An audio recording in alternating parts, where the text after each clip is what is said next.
小人来自下。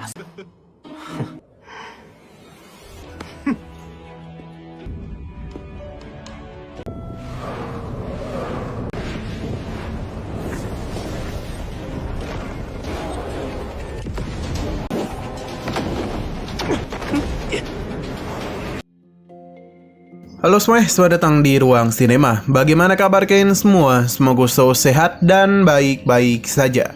Sesuai jadwal, jadi pada hari ini kita akan kembali melanjutkan series Donghua Martial Master episode terbaru, yang mana ini adalah episode yang ke-493. Bagi yang mau bergabung dengan series ini, kita sudah sediakan playlistnya. Jadi kalian bisa dengan mudah mencari di mana episode awal dari series ini. Sebelum kita mulai episode terbarunya, kita akan melihat dulu apa saja yang telah terjadi pada episode sebelumnya. Tepatnya pada episode 492. Di hari Selasa kemarin kita diperlihatkan dan perselisihan yang dilakukan oleh Feng Yulei dan juga Chen Xixi.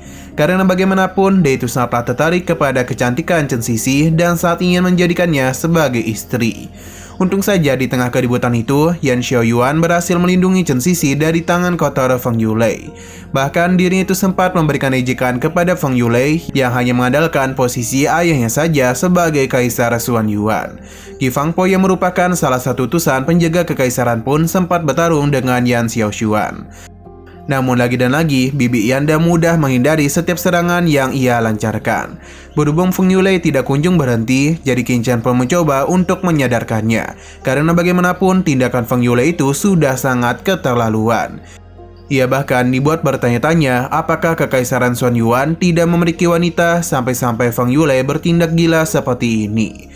Perkataan Qin Chen semakin membuat Feng Yulei dan Tetua Qi marah. Alhasil pertarungan kembali terjadi dan sekarang kita akan melanjutkan episode terbarunya.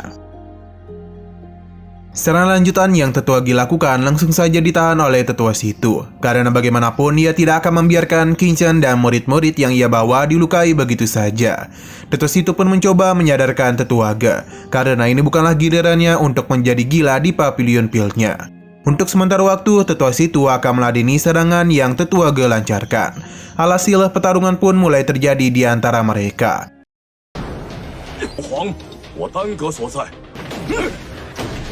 Dalam pertarungan ini, Qin Chen dan yang lainnya bisa melihat dan jelas ledakan kekuatan yang diciptakan oleh pertarungan itu. Bahkan getaran ini membuat para tetua lainnya ketakutan. Jadi mereka pun memohon kepada Tetua Situ dan juga Tetua Ge untuk tidak bertarung lagi. Awalnya Tetua Situ dan Tetua Ge tidak mau mendengarkan apa yang mereka katakan. Sampai akhirnya mereka berdua pun menyudahi pertarungan, karena bisa saja tempat ini runtuh. Tetua Qi kesal kepada Qin Chen karena telah berani menghina murid dari kekaisaran Xuan Yuan-nya.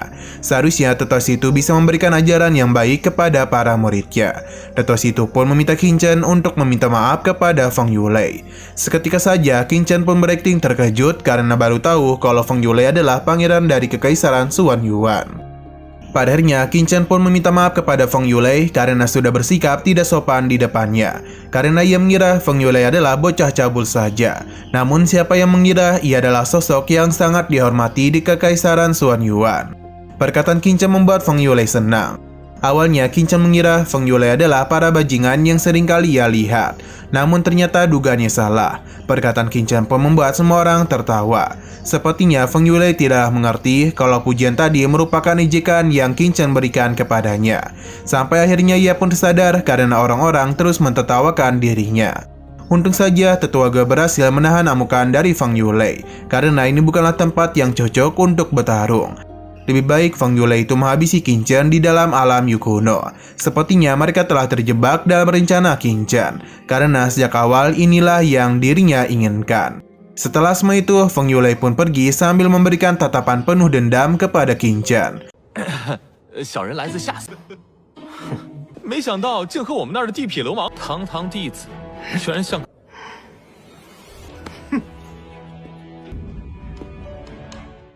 Di sini Tetua Situ memberikan pujian atas apa yang telah Qin Chen lakukan. Hanya saja ia meminta agar kedepannya Qin Chen tidak bertindak gegabah lagi. Qin Chen paham dan apa yang Tetua Situ katakan. Untuk Lin Suo sendiri tidaklah menyangka Qin Chen akan berani menyinggung Feng Yulei.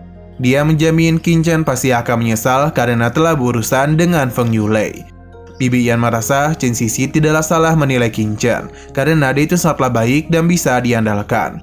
Chen Sisi pun merasa malu mendengar hal tersebut.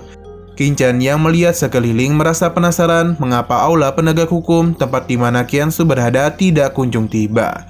Sesaat kemudian getaran pun kembali terjadi, yang mana ini semua berasal dari pintu alam Yu kuno yang kini mulai bergerak. Melihat apa yang terjadi membuat para murid menjadi begitu antusias, karena setelah cukup lama mereka menunggu, pintu alam Yu kuno akhirnya mulai terbuka.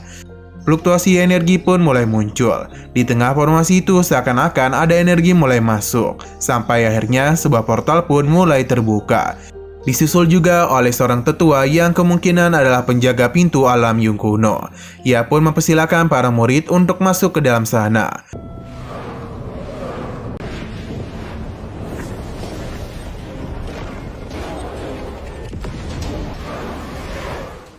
Qin Chen sungguh tidak menduga sosok kuatlah yang akan bertanggung jawab menjaga tempat itu.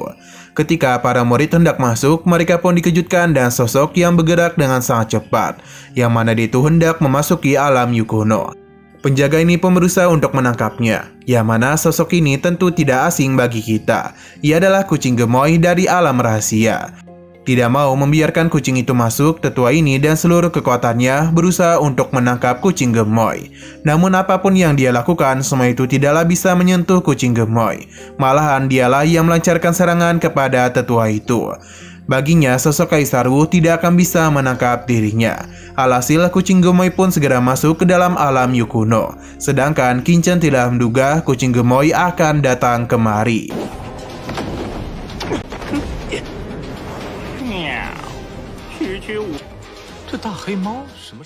Tetua ini sungguh kesal karena bagaimanapun pintu keluar dunia Yu kuno hanya akan terbuka setelah 3 tahun saja. Ia pun menjadi penasaran dan cara kucing gemoy bisa lepas dari pengejarannya. Ia pun meminta para murid untuk segera masuk karena bagaimanapun ia juga ingin segera menyusul kucing gemoy. Para murid paham dan segera masuk ke dalam alam Yu kuno. Satu persatu para murid dari berbagai wilayah mulai masuk, sampai akhirnya hanya tinggal kelompok Qin Chen saja. Di sini Qin Chen sungguh penasaran mengapa orang-orang dari istana penegak hukum dan juga istana Piao Miao tidak datang kemari. Tetua Guo Tao pun menjelaskan kalau dua istana itu merupakan kekuatan yang spesial, jadi mereka memiliki waktu yang cukup banyak untuk bisa menyusul mereka. Biasanya istana penegak hukum dan juga istana Piao Miao akan tiba setelah semua kelompok masuk terlebih dahulu. Qin Chen akhirnya paham, jadi kemungkinan ia masihlah bisa bertemu dengan Xiao Qiansu. Setelah semua itu, tetua situ pun mengajak Qin Chen dan yang lainnya untuk mengikuti dirinya. Tetua Guo Tao meminta Qin Chen, Yimo dan juga Yan Qingdao untuk kembali hidup-hidup. Mereka paham dan langsung berpamitan dengan tetua Guo Tao. Sebelum itu, lagi dan lagi Qin Chen berpapasan dengan Feng Yulei, yang sepertinya ia masih memiliki dendam kepadanya. Qin Chen tentu saja tidaklah takut, justru dirinya lah yang akan menunggu mereka.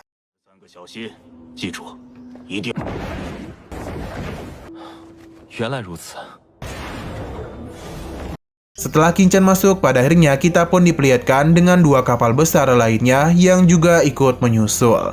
Kemungkinan kedua kapal besar ini berasal dari istana Piao Miao dan juga istana penegak hukum. Beberapa orang pun mulai keluar dan di sini kita pun kembali bertemu dengan Ayang Qiansu yang sepertinya sedang mencari keberadaan dari Qin Chen. Namun sayang sekali Qin Chen sudah lebih dulu masuk.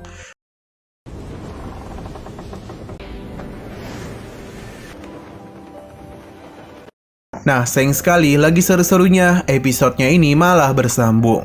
Namun sebelum kita akhiri, seperti biasa kita akan melihat preview bagian selanjutnya. Terlihat kalau Qin Chen dan yang lainnya sedang melakukan perjalanan di alam Yu kuno. Mereka terus berhati-hati karena bagaimanapun celah ruang bisa saja muncul di waktu yang tidak terduga. Melihat celah ruang yang terus saja terbuka membuat mereka merasa begitu takut karena bisa saja sesuatu yang tidak terduga muncul dan malah melukai mereka.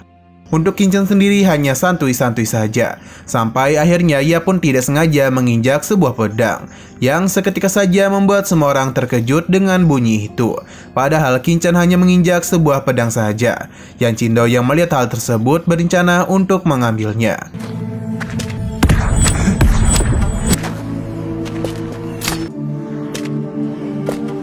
Oke, sekian dulu pada video kali ini. Untuk video selanjutnya akan segera hadir. Jadi bagi kalian yang ingin mengikuti series ini, langsung saja klik subscribe dan aktifkan loncengnya. Terima kasih yang sudah menonton video sampai habis. Jika kalian suka pada video ini, klik like dan share ke teman-teman kalian tentang channel ini. Dan ditunggu aja kelanjutannya. Oke, sampai jumpa di video selanjutnya.